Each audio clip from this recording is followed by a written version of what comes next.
Good morning, everyone. I'm Tier Suzuki, and I would like to welcome you to our 50/50 Women on Boards Dallas Conversation on Board Diversity.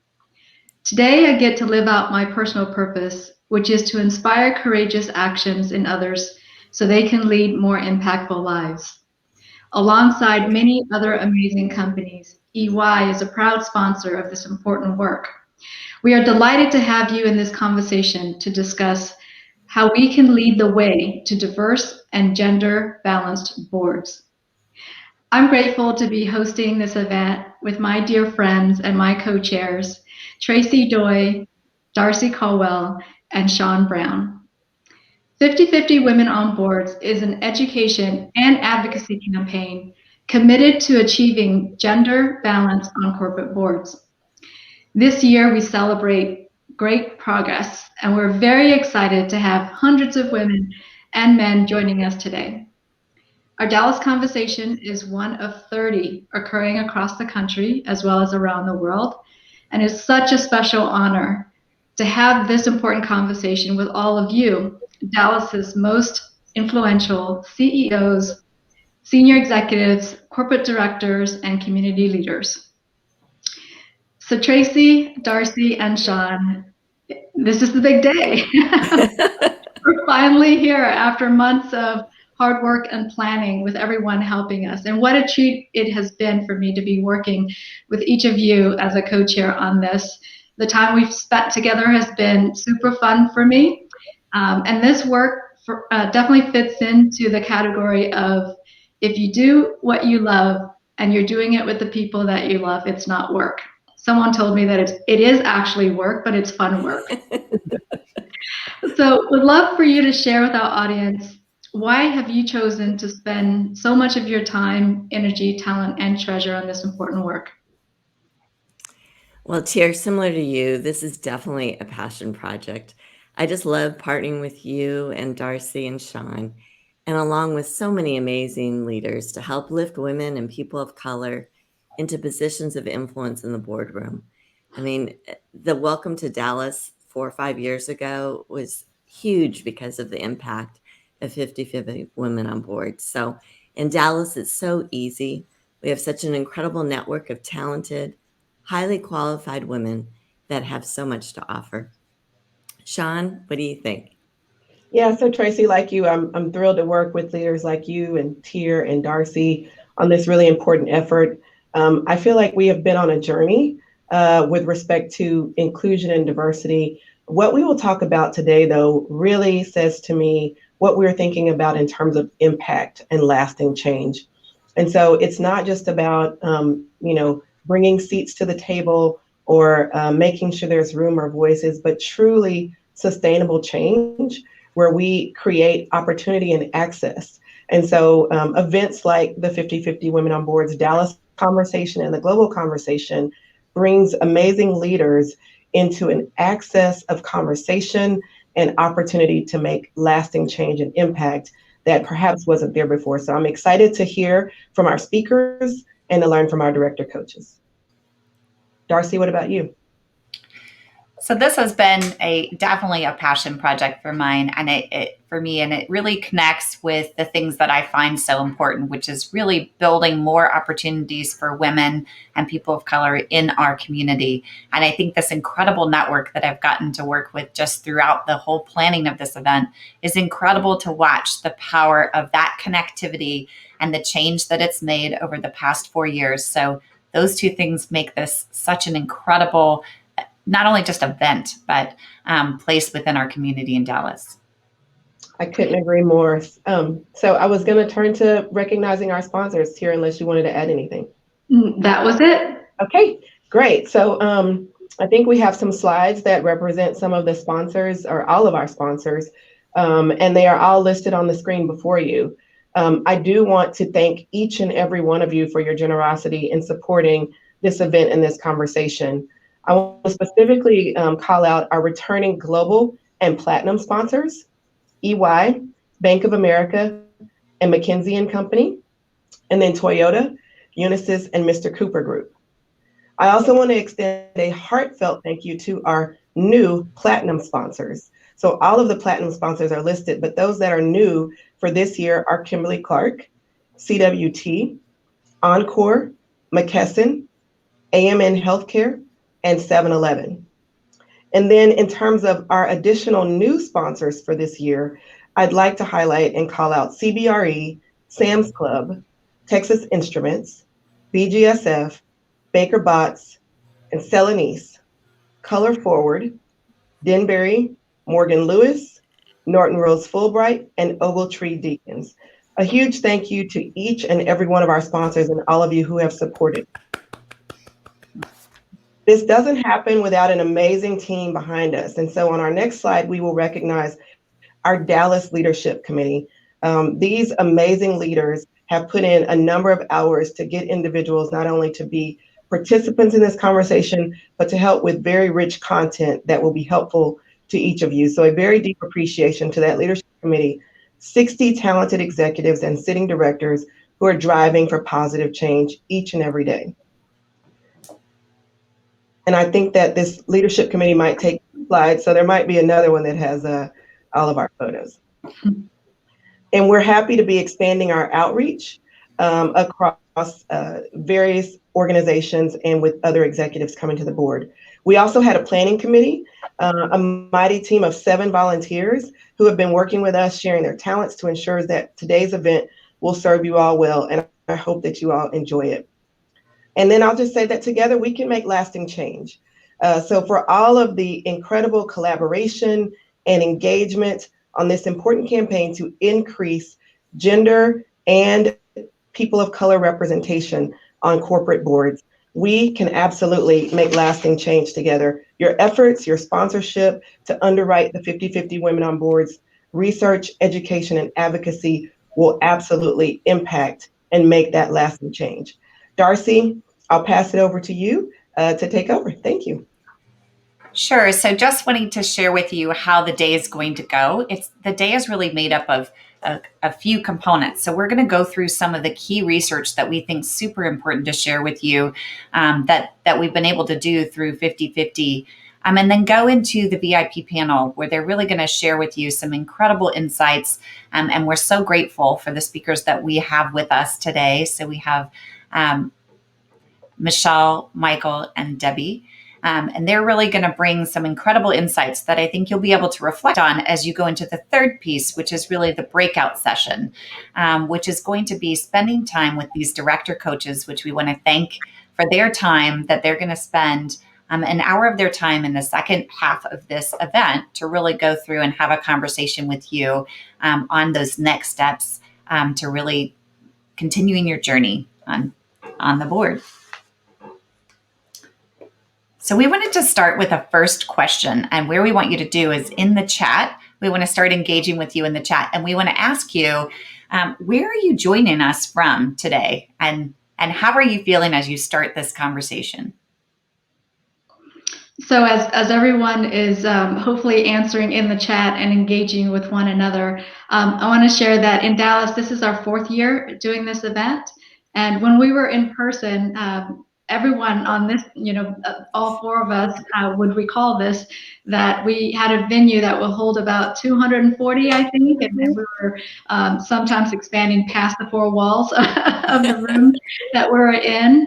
And when we went to virtual in the pandemic, we expanded significantly. So last year, we had, I think, a possibility of 800 registrants. This year, we have about 700 possible registrants. And so I know many are on the call today, and maybe some are not able to make today, but 40% of those who are on with us today are early career or mid-career. And 60% are senior executives, either corporate directors or C-suite executives or executives advancing diversity. And so you can see there's interest, right, from early career to the very senior executives. And we also have in the audience people from all over the Dallas Metroplex, as well as guests from outside of Texas, including Atlanta, Boston, Chicago, Detroit, New York, San Francisco, and even Paris. I saw one registry from Paris. So we're very excited to have everyone here. Okay, so let's move on to the next slide if we can. And On a quarterly and annual basis, 50/50 Women on Boards uses the data provided by our partner, Equilar, to release our Gender Diversity Index key findings, where we analyze the percentage of women on boards nationwide by state and sector. We also report on the percentage of women selected for new board seats. And based on those who self-identify, we also report on the race and ethnicity of all directors. Now let's look at our year-to-year progress. We can go to the next slide, please. As I mentioned, 4 years ago, when we launched 50/50 Women on Boards in Dallas, women held about 16% of the board seats on the Russell 3000. Today, if you look at the bottom of the chart here, we're happy to report that nationwide, women now hold 25.6% of the Russell 3000 index company boards. That's a 3% point increase, which is amazing since last year, and the most significant year-over-year increase over the previous 5 years. If you can go to the next slide, please. In Texas, women hold 23% of the Russell 3000 company board seats. That's also a 3% point increase from last year. Now, not on the slide, I also have the stats for Dallas, and Dallas is 25.6% board seats that are held by women.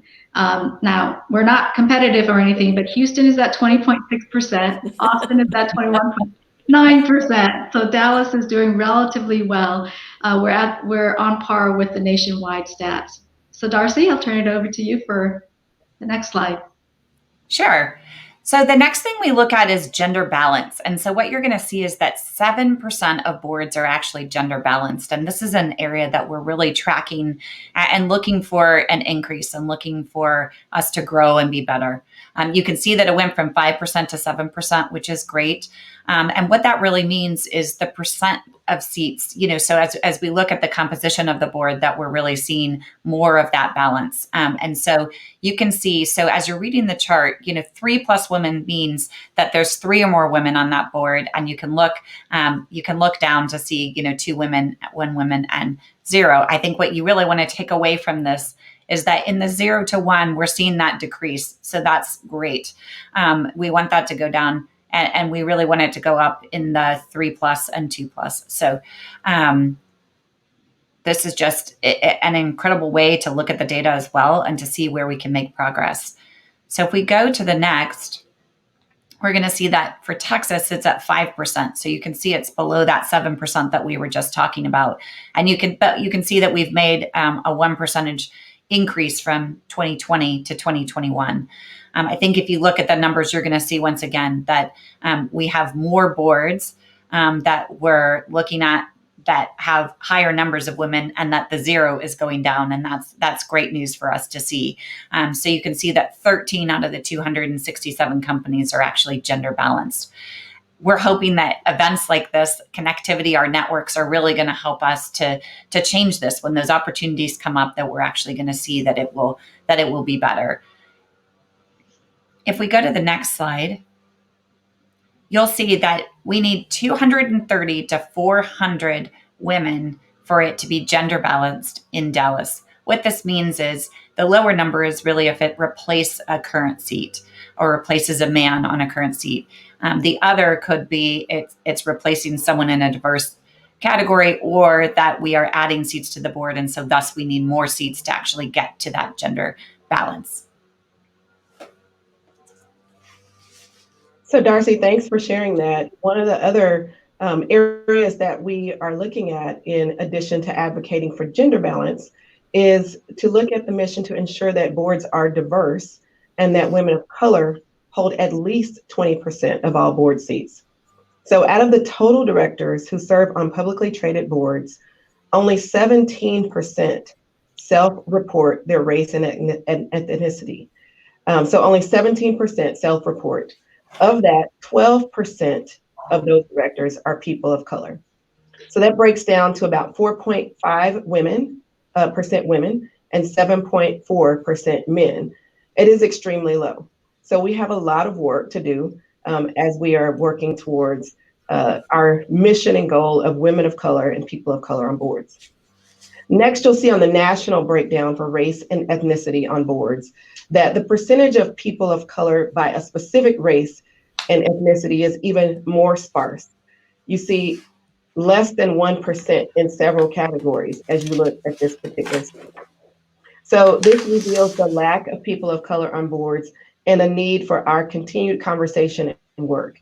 This is, of course, far from our goal of 20% of women of color, and it underscores the importance of these conversations, educational training, and awareness programs led by 50/50 Women on Boards. So companies, as we know, need to be intentional about searching for diverse candidates outside of the normal networks and the normal places in which we do it. But even more so, board of directors members, and for each of those of you who are on the board, if you haven't actually taken the time to go and self-identify, that will also help those numbers.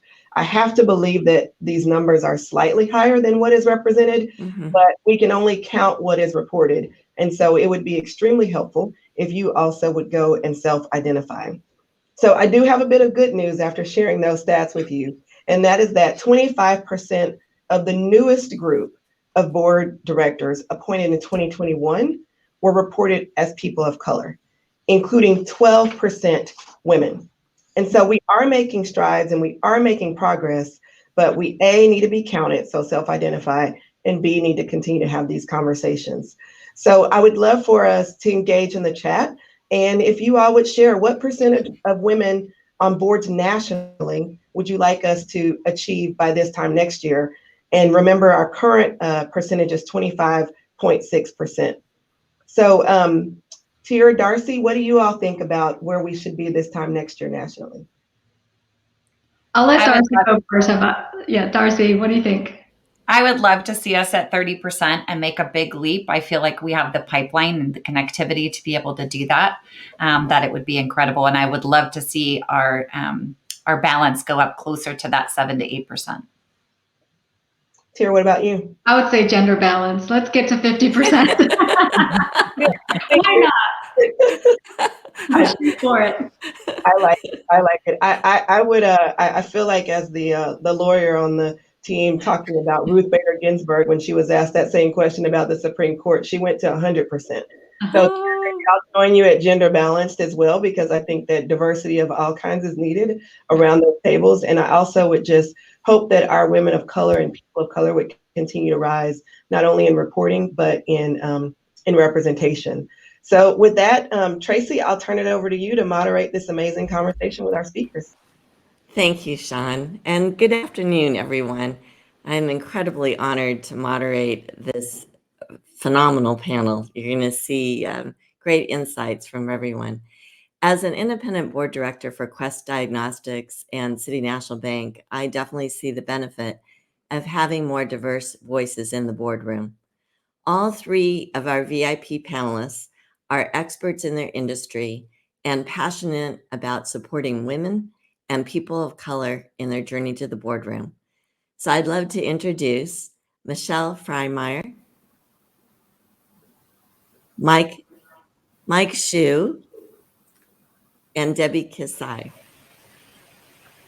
So Michelle Freimeyer is Chief Executive Officer for CWT, which is the world's second largest corporate travel management company, serving clients across 140 countries. Michelle also serves as an independent director for Spirit Realty Capital, a REIT traded on the New York Stock Exchange. Welcome, Michelle. Thank you, Tracy. Mike Hsu is chairman of the board and CEO of Kimberly-Clark. All of you know Kimberly-Clark's trusted brands, including Kleenex and Scott Tissue. And for all the parents in the room, we all love Huggies.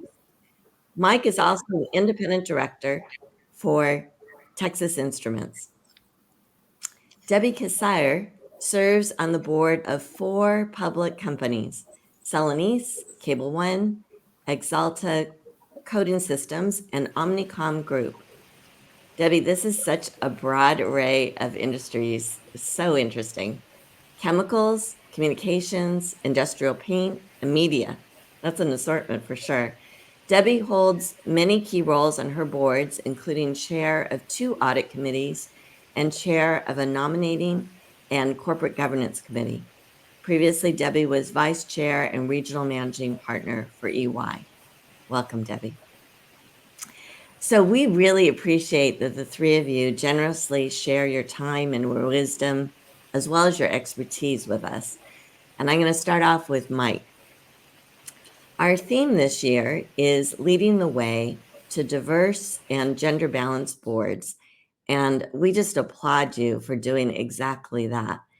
70% of Kimberly-Clark's board members are either women or ethnically diverse.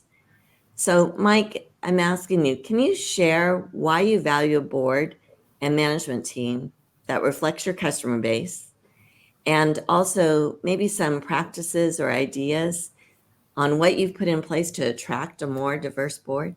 Yeah, I think, well, first of all, Tracy, thanks for having me. It's great to be here. It's a great cause. And Sean should know, as our toughest negotiator, when Sean asks me to do something, I'm going to want to do it. So, of course. So it's great to be here.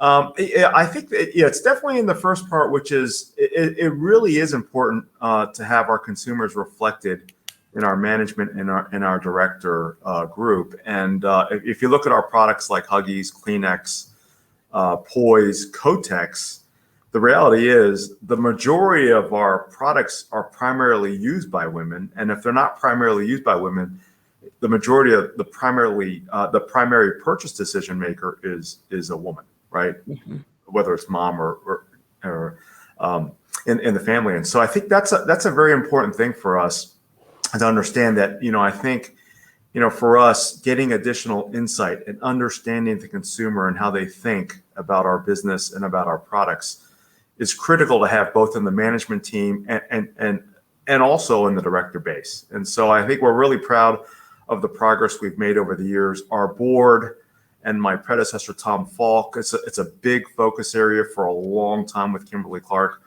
We're proud of the progress we've made on the numbers. We're not done yet, and so we want to continue to make progress. And I definitely am the beneficiary of the impact, of having the more diverse representation, because I think they really do bring a lot more, a lot of different insights to us. Wonderful. Do you want to share a little bit about how you try to attract a more diverse board? Have you been really intentional about? Yes, super intentional. I'll tell you, there's a couple things. There's a couple tactical things, which I would say, and then the attraction part, is perhaps a little more interesting. The tactics, I would say, is we definitely have goals that we're after. And so if you think about searching for directors, it's pretty high on the list of criteria. It's not exclusive. And so if you look at our track record, those are not the only moves we make. Generally we're very clear about the skill sets we're looking for, but gender and people of color and representation of those groups is something that's very, very important for us. I would say the other thing I would say from a process perspective is the directors themselves, particularly all those on the nominating and governance committee, and especially our chair of our nom-gov committee, are very, very focused on it. I mean, I don't want to say obsessed, but it's very important to them, and it makes a real difference. And I would say it's pretty inspiring to see that the dogged determination, and as we work through candidates, how we work through that with the group. And the reality is there's a lot of qualified people out there, right? And so I think that's one part. And I would say that's kind of the process or the tactics, how we do it. The attraction part is different. And I would say both with regard to management and the board, I would say getting people with diverse backgrounds in leadership positions does the attracting for you. I will say, when I joined the company, our Huggies brand in North America was run by a male leader, and the leadership team was almost entirely male. We made a change, and we put in a female leader. Surprisingly, or you may not be surprised, but 2 years later, I would say 90% of the leadership team was female. and that wasn't by design. It just kind of worked that way. I will say, did the business performance of that business improve? It did. It did. So I think that that's a really great piece of advice for those that are sitting in non-gov positions, CEOs, C-suites that are listening. If you've got a diverse senior leadership team, this can naturally cascade. And then it sounds like very intentional about setting metrics for the board to attain. So thank you, Mike, for sharing. Really insightful. Debbie, so congratulations. You are currently serving on 4 public company boards, and I would say you've reached that pinnacle that so many aspire to, but can only dream of. I think a reflection is that boards are built through relationships and demonstrated value. Do you want to share with our audience how you earned these board seats and also how long you planned for this journey? Because I think sometimes people don't realize what it takes to earn a board seat. Thank you, Tracy. It's an honor to be here today. And I do feel very fortunate. Not only am I on, 4 great boards, great leadership teams, and I feel like I've really, kind of hit what one could dream of. I can't say that it was a plan throughout my career or something that I necessarily really intended to do after I retired from EY. In fact, my first board opportunity came up while I was still with EY right before I had retired. And I think the common thread on my 4 is that they came out of my relationships, my network. And I think sometimes people underestimate that. Mike talked about people on his board and their passion, and some of the best opportunities come through board referrals, and people that you know, or someone who knows somebody that and that's certainly where mine came. An interesting story that I'll share with you from a non-gov chair perspective. We were looking to fill a board seat and had actually an underrepresented minority candidate pretty far along the pipeline when another individual came to our attention, a young Black woman. And I spent a lot of time with her. I probably spent, 4 or 5 phone calls, Zoom meetings with her. And when I first talked to her, we were just too far down the line with this other candidate. But I really liked her a lot and invested the time to, try to help her and get to know her better and see where she could go. And in one of the first conversations, she said, I don't really think about my network. I don't have much of a network. I mean, I work in this company, and before that I was with that company, and I haven't really kept in touch with people. So I'm not sure I have the kind of network you're talking about. And I said, well, but you're talking to me now, and your network just increased by 1. And I'm going to introduce you to at least 5 or 6 more people, and your network is going to continue to grow as they introduce you to people. But it's important to think about your network and how you dust off some names, reconnect with folks, and think about what you want to do, and let that be known to people in your network who know how terrific you are and some of the kinds of things that you're looking for. And I have indeed. I've introduced her to a fellow board member who had some opportunities with some other boards. I've introduced her to 3 or 4 search firms, and she just needs that first one, and then a lot of opportunities come from that. And to your point, Tracy, the fact that the first one came for me when I was maybe not really looking yet and didn't have my resume together, you think about that first board and you get different piece of advice on, how you think about your first board and what's important. And, I think the most important piece of advice is once you get the first one, more will come, because some companies are hesitant to take a chance on somebody in their first board role. And I do think once you get the first one, more opportunities, you start to hit some radar screens, and some more opportunities, really present themselves. There are also, a lot of programs out there where companies are sponsoring their executives for board positions with other companies. And I think that's really key. I mean, some companies don't want their executives to, split their time and be, Mhm. focused on something else. But I think it's such a tremendous asset in their development to have that opportunity to see other companies at work. And some CEOs have networks where, they've got different executives sponsored into. They're different. Some of the top universities have programs that help develop women and other underrepresented minorities for board positions, help them develop and network and that sort of thing. I think those are all really important. So my advice to people in the audience, if you aren't tapped into some of the opportunities that may be out there to connect you, Mhm. that may be something that you want to look into. But think really hard about your network. I mean, most of the women that I know who have built successful board portfolios will tell you their network was key to, landing those opportunities and the first one leading to the second one, et cetera. And so I have always been a big believer in the network and continue to do so. Well, I think that that's really very, actionable advice, Debbie, because I think if everybody stepped back and thought, who's my client base? Who do I interact with from legal accountants? Who do I volunteer with? And then who are already serving on boards? Not everybody would be as generous with their time as you are to the person that you mentored and brought along, Debbie. So I think you're a great example. But think about what the community would be if everybody did that and tried to make warm referrals. We also have the educational programs through 50/50 Women on Board. So you can see that on our website. And we've got a couple different workshops that I think are really helpful for getting on boards. So I'll give that as also an option.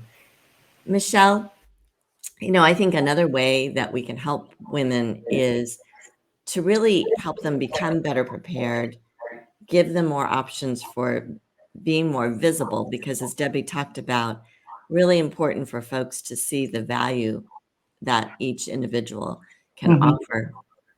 Do you want to describe a little bit about how we can help more women become considered for a board seat? Yeah, it's a great question, Tracy.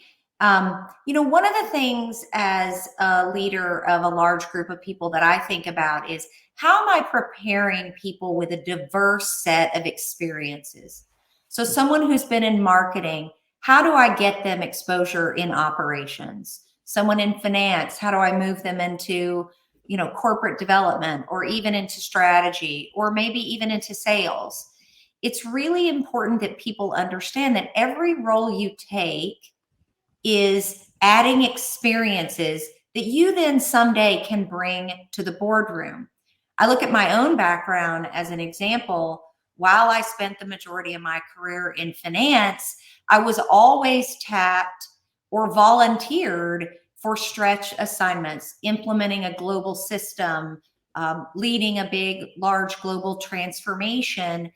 And as I began to think about being on a board, I realized that those were unique and differentiating experiences for me that I could add to what I brought to a boardroom beyond the fact that, I'm a qualified financial expert and I could be on a chair and audit committee, but I had done lots of other transformative things and that those were valuable. And so I think as leaders, it's incredibly important that we're encouraging women to take roles that seem out of the normal next step in their career. Stretch yourself, grow yourself, right? Expand the experiences and perspectives that you have. Ultimately, that will make you a better leader. It'll make you a better executive. And someday it could make you a better board member as well. That's terrific. So raising your hand, recognizing that it may take a bit of courage to stretch out there, Absolutely. and then probably learning how to package that value add experience in your board bio and be able to share that experience with others. Thanks, Michelle. So, Mike, as you've built out your board, you mentioned already that it's not just looking at gender and diversity, that you're really focused on the value added expertise that are required. And my guess is that you look at the portfolio skill sets that are sitting on the board. Can you share a little bit about the types of experience that boards are seeking today? And maybe you could reflect whether it be Kimberly-Clark or Texas Instruments. I think that'd be helpful for the audience to appreciate that it's not only recruiting CEOs anymore. Yeah, yes. Well, let me build off of what Michelle just said. I think the diversity of your background and the range of your experiences matters, I think, more and more today, right? And you're right. I don't look. All right, I'm a CEO. We've had other CEOs on our board, and they're still on our board. It's very helpful. I will say I kind of know what I know, so I don't need more people to know exactly what I know. I'm interested in what they know that's different, right? And so because of that, and you can think about Kimberly-Clark, we operate in 170 plus countries, big brands, all that stuff. So yeah, the typical things that you would expect, right? Global operating experience, how to operate in complex markets, developing markets, developed markets, different regions of the world are important, right? We're a marketing company, so those kind of skills are important. Digital is becoming increasingly important. So there's a lot of things that I think you would expect. I will say it's broader than that, though, and our company purpose is to develop better care for a better world. We look at ourselves, let's say, in diapers. You can look at Huggies and say it's a diaper. I think we're in the child development business and helping kids grow and develop. Our leaders would say we want our kids to lead healthy, happy lives, right? And so, and it ladders more than that. If we think about our businesses, we think about, happy, healthy lives for our products, our consumers, our communities, our employees, and making the planet better. So it's all about that purpose. And so when you think about that, the skill sets that would help us, are a wider range than you might expect, right? And so understanding health issues, understanding economic development, right? Because we're not just in the business of selling in developing markets, we're in the business of developing markets fundamentally. And so I think there's a wide range of backgrounds. I mean, we have, you might wonder, Mae Jemison, one of the first female astronauts. I was, as a kid, the moon landing was one of the most important things in my life when I was a young kid. So I laugh when I talk to Mae. I said, Mae, every time I call you, I'm a little bit starstruck. Okay. But you might wonder, well, how does an astronaut add value to the Kimberly-Clark director group? And well, Mae, astronaut, she's a medical doctor. She is a futurist, and she's thinking about what our space program is going to look like 150 years out. Okay. And if you think of that set of skills, yeah, there's a lot of value she brings to our board discussions and about pushing us to think about sustainability or development in different markets or what the world's going to look like, 20 years from now. So, again, I would say, yeah, there is the things you would expect, but I think if we widen the lens a little bit, the aperture, you'll see there's a lot more opportunity for people to add value that have different backgrounds. I think that's encouraging to see, although I don't know how many astronauts we have in the room, but I think that your point of having broad global experience, a strong view for the future is something that a number could relate to. Debbie, people can get really caught up and super excited when they're offered a board seat because it certainly can be very flattering. But not all positions are necessarily the same. And I think once you start to do a little bit more research, what words of advice do you have to evaluate an opportunity? And do you have any words of caution for our audience? It is very flattering when you have the opportunity to join a board, and you can get sort of caught up in the flattery of it and the desire to be in a board service role. I feel like I've been very fortunate in that I have 4 great companies, 4 great boards, and whether that's just been the way it's worked out or by design, the most important thing to me in looking at and evaluating boards is it a well-run company? And do I actually like the other board members? Because, there's a lot of responsibility and a lot of important decisions to be made. It's important that the people that you're working with have respect for each other and what I consider to be a collegial environment. And the the same goes for the leadership team. You want to make sure you are, engaging with a strong leadership team and a well-run company. When I think I told you once the story of, it was probably my second or third board. I had an opportunity and I was so thrilled with it. It was a Fortune 200 company, big consumer products company, which is kind of my background. It's in Chicago, an easy place to get to. And I was very excited about it. And once I started doing a little bit of research on the company, they weren't quite as financially sound as I might have liked. Mm-hmm. But the kicker was when I went for the interview, they were just so dysfunctional. It was not an impressive process. And I actually called the search firm from the car on the way to the airport and said, "This one's not for me. Please take me out of the process." And, over the years, you evaluate a lot of different opportunities. And it always comes back to me for where do I think I can add value and how will I add value? When I went on the Exalta board, I knew that they were looking for women. A woman at Carlisle had recommended me for it, and I knew they were actually looking for a woman at the time. They only had one, and so I was really paying attention to what they wanted from me. And when I talked to the CEO, we had a great conversation. I liked him a lot. I was very interested. I watched this company from both the DuPont side and the Carlisle side. And so at the end of the conversation, and I already knew they did not need an audit committee chair and they did not need an audit committee member. Mm-hmm. And so I'm going, okay, so why me? What is your interest in me for, this particular board seat? And he didn't miss a beat. He said, you have great public company experience, both in your career with EY, but as well as the other boards that you serve on today. Our board today does not have a lot of public company experience really deep within our board, and we think you can be really helpful from that perspective. You also seem to know a lot about governance, as well as you've done a lot over your career with respect to strategy. So we think you can help us from a governance and a strategy perspective. And in fact, we'd like to, the role we have in mind for you is to chair our non-gov committee. And I just went, oh, okay, well, they've actually thought about this. And I wasn't just checking a box, because I kind of went into it like, the boxes I check are female and financial expert. Okay. Mm-hmm. And to Michelle's point earlier, really, you're having a career that rounds out the different things that you bring to the table. Once he went through it, it's like, okay, well, yeah, I do know a lot about governance, and I've spent a lot of time in that. And I've done a lot of strategy work over my career, M&A work, et cetera. And so the fact that they were interested in me and had honed in on those other skill sets besides financial expert, Mm-hmm.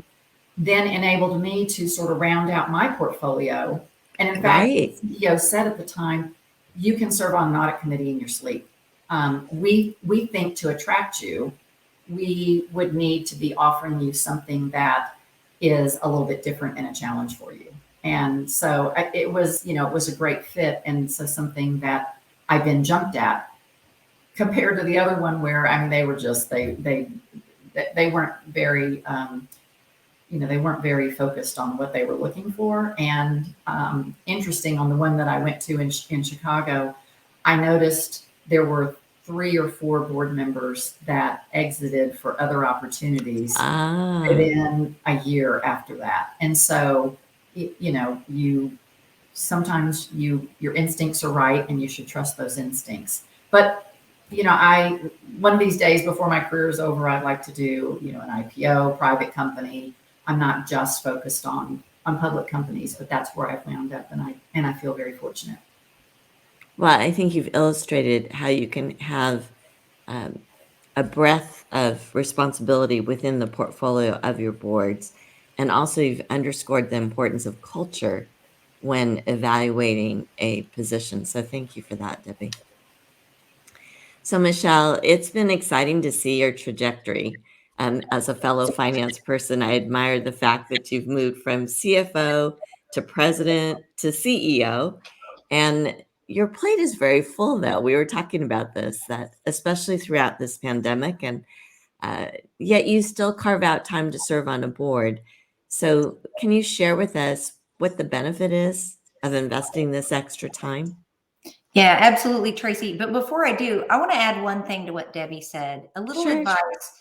As you think about your first board, one of the things that I feel incredibly fortunate that has happened for me, and one of the things I was looking for is the board really high functioning, right?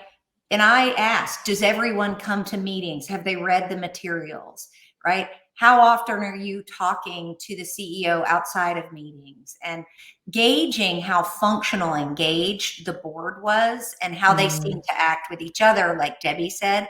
I would just say, I think for your first board, that is so important. I feel so fortunate that the board that I joined has a really high performing track record. It's a great board. They've been incredibly thoughtful. And so I have new experiences that I bring, but I'm also learning tremendously from the experience. There's a lot of very experienced board members. And for me, I think that was a really important thing. So as you're thinking about that right opportunity, that's one thing I might add to consider is, can you learn as well, right? Because we're all in this to grow. When I think about carving out time to be on a board, one of the things that I thought of for several years is, how can I take all the various experience I've had across lots of industries, lots of company structures, private equity, private, large public, lots of different periods of time for companies in super high growth, companies in massive restructuring, companies facing a crisis like a post 9/11 time period, or during the financial crisis. And I kept coming back to, it feels like I could bring a lot to the boardroom. And then as I explored it further, what I realized is how much it would bring to me and how much I would learn. And as I moved in the time that I joined Spirit's board to today, right, I moved from CFO of our company or president to CEO. I feel like I'm getting just as much out of being on that board as I'm giving. So it's a really great mutual win-win. For me, I get to talk to the CEOs who sit on the board, hear people's perspectives, and I get to see how the board privately thinks about things. Now for CWT, we're in a position where we're actually building an entirely new board of directors. Literally in the process of choosing 6 new independent board members. And it has been so valuable, and the time that I've invested is paying back in that I can really think about how to make our board really high performing, how to think about the balance of skill sets, how to think about how I've seen diversity have such a huge impact on Spirit's board. It's a very diverse board. So look, I think you have to choose the big rocks in your jar. You have to decide the things that you're going to do. For me, it's been a true win-win. I think that I've brought unique perspectives, but I think I've also learned tremendously as well.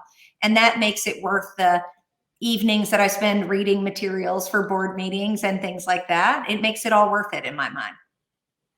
Well, I know that you add a lot of value to the board that you serve on with Spirit, Michelle, but it's great to hear that you've seen the ability to transfer that knowledge to CWT as well. So I know that we could keep going because I've got this long list of questions, and the more that we talk, the more questions I have for all of you. But I also want to be sure that we have time for the rest of the program as well. So I'm contemplating, okay, so what's the kicker question that we can ask to be sure that we run things through? You can take your time with this response. I think that when you look at where we want to go and we want to reach gender balance, and I love how Tyr says we're going to do that by next year. What do you think the number one thing is that we can do? And I leave that "we" pretty broadly because you can look at it in different perspectives to move the needle to achieve gender balance on boards. Because I think that all of us want to, pay it forward, make a difference, make an impact. but what's within our control to be able to do that? Mike, you want to start us off? Wow. Okay, Tracy, that's a awesome question. I would say difficult.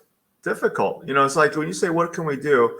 I mean, my biggest thing would be, there's two things, which is one, I think for CEO, chairman, CEOs, non-gov chairs, the directors, it's widening the aperture, right? The mindset, because I do think, I've run into, and I've experienced groups of people that would just say, hey, I'm more comfortable with these people, right? But for me, it's not about comfort, it's about value, right? And knowledge and everything else that a director can bring. So I think on the director side, I think boards have to shift their perspective about what they're looking for. And I think that's probably the most important thing. I think then the other side is then the supply. We need more females and people of color qualified, right? And with, as Michelle was saying, kind of with the diverse set of experiences that are going to add value to boards. And the reason I say that is because, we strongly encourage our executives to join boards. I think it's good for governance and insights they can bring to the company. I will tell you that, some of our leaders are flooded, and for them, it's more about picking through the right set, right? And as Debbie was talking about, making sure that you're going to take on the correct opportunities. So I think there's really a demand issue, and then there's a supply issue.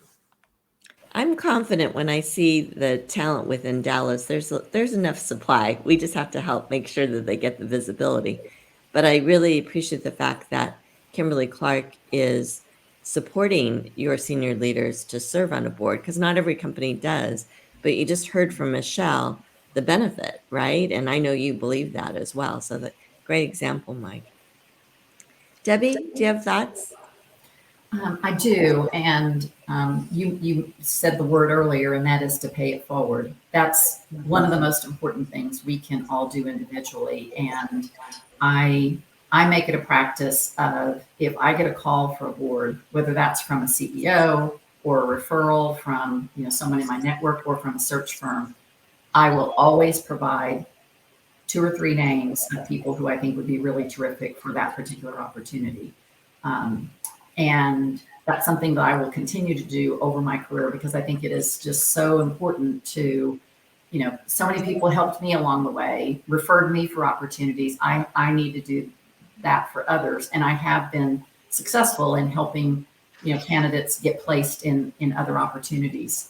And so if every person who's on the, who's participating today does that, because you're going to get opportunities that aren't the right opportunity for you, but you probably know someone who would be a great fit for it. And so that is, is really key.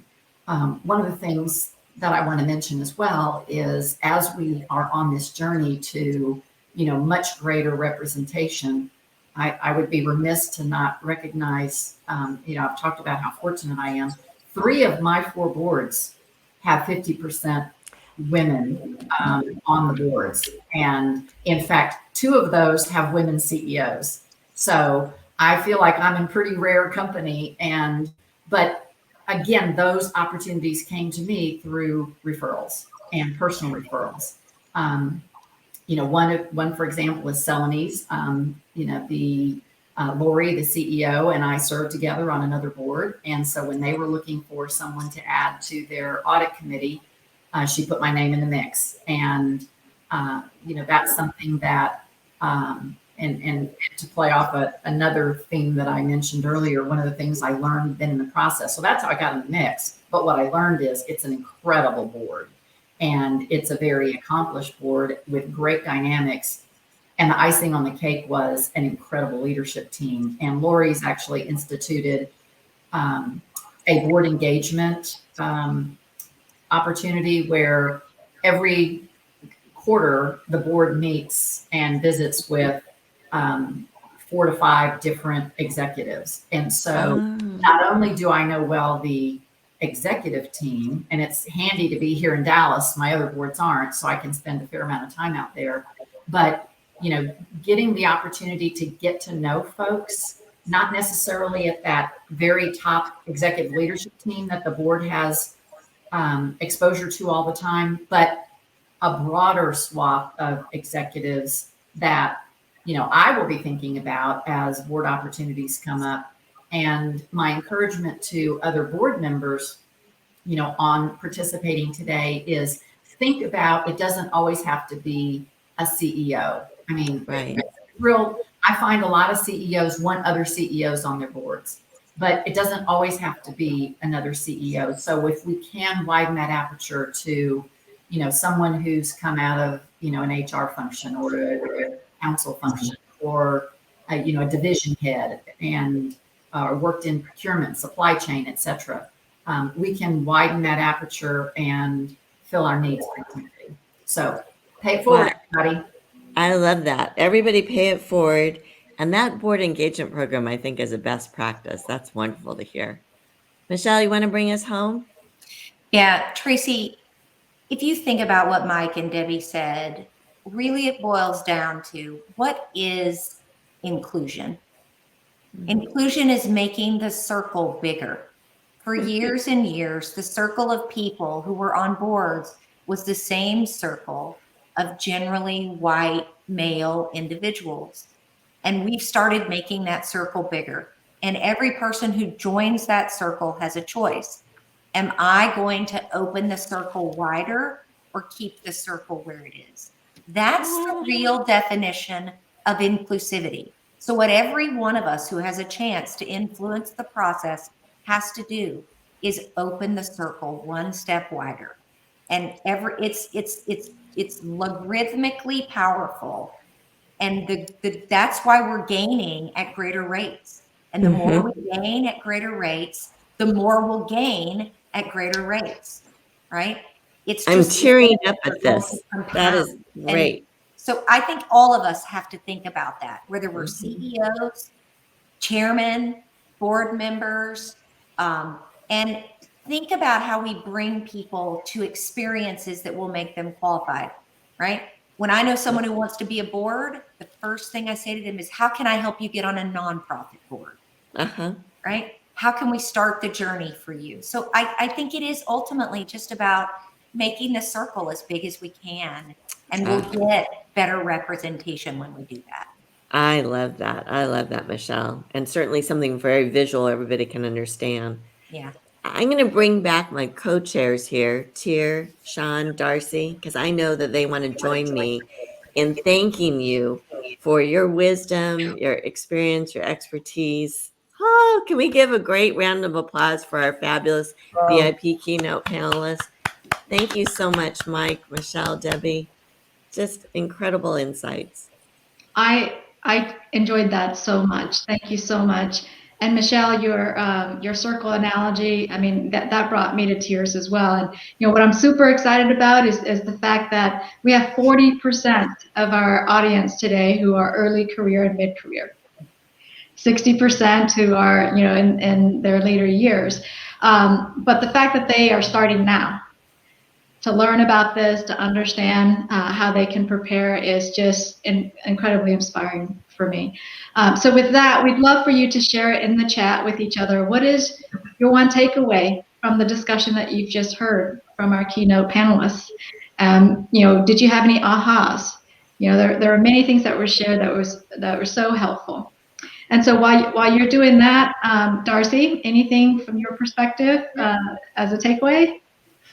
Sure. I think there was a lot of incredible things said. Michelle, I think you wrapped it up at the end in a big way. I think intentionality and really, I think thinking about how you take that collective experience and make it really make sense. So I think my takeaway is really putting together that board bio that is truly a culmination of the broader picture of me than maybe the picture, as Debbie mentioned, the typical picture that we might see ourselves in. And I think just that pay it forward piece, even being at the spot I am right now, thinking of how to continue to make connections within this network and make connections for others that I have. I think that's incredibly inspiring from today. Thanks, Darcy. And Sean. Yeah, so thanks very much to Mike and Michelle and Debbie. Great conversation, Tracy. I had a couple of takeaways and I was furiously taking notes. So one thing that I would specifically point out is I think it was Michelle who was talking about tackling new areas and really broadening your own experience. And so as that circle is opened or widened, we have to make sure we're ready. Mike talked about the supply. And so we do have people, Tracy, but are they truly ready? And what that means is for those of you in that 40% who are early in your career, or those in the 60% who are later, what areas of expertise have you tackled? And it specifically hits home for me as a lawyer because, a lawyer can be very one-dimensional, except for I'm expanding those areas of expertise as a business person, as a trusted advisor and partner. And you have to be intentional to seek those opportunities and then jump on them when they come. And so that's one thing that I'm committed to doing. And then finally, I was really struck by what I think is sort of where Mike started us out on the leadership team, and it attracts other individuals with different perspectives. And so it becomes not a program or a committee or an initiative. It just becomes part of the company's DNA when you bring those diverse perspectives into the boardroom. Awesome point, Sean. So with that, we know that everyone wants to continue the conversation and into the breakout rooms. So Darcy, why don't you take us away in terms of helping people understand how to get to the breakout rooms? Sure. So, now we're going to transition. And as you can see in your event Moby, you'll see in my agenda, you'll have a breakout session you can select. And as you do that, that's going to move you into this smaller group where you're going to get the opportunity to meet with a director coach who's going to facilitate you through a discussion based on the different stage that you're at in this journey. So I think as you registered, you selected where you sat. The point of this is to really take what we've been talking about and help think about what those next steps you want to be able to take, and be able to think about where you're at in this journey and really ask those questions that have come to mind maybe over time, but struck from today's conversation. So we are excited about that. And we want you to be able to get those questions answered. In addition, we want to let people know that if you're in your mid to senior level career, which we heard 60% of you are, we have 2 courses remaining, one in December, Path to the Boardroom, which is on December 14th, and the Get on Board workshop the week of December 6th. So you can get to those links, and we would love for you to join us in this as you continue that conversation. So we will now be moving to that point. So if you want to collect on that, you can just go and click on your breakout room. If you have any issues, please go to events@5050 or go to that link in the chat. Thanks, Darcy. So Tracy, Darcy, Sean, and I are here for all of you. So please feel free to reach out to us if we can help you on your journey, and enjoy your breakout discussion. Thank you. I'd love to continue the conversation. Thank you.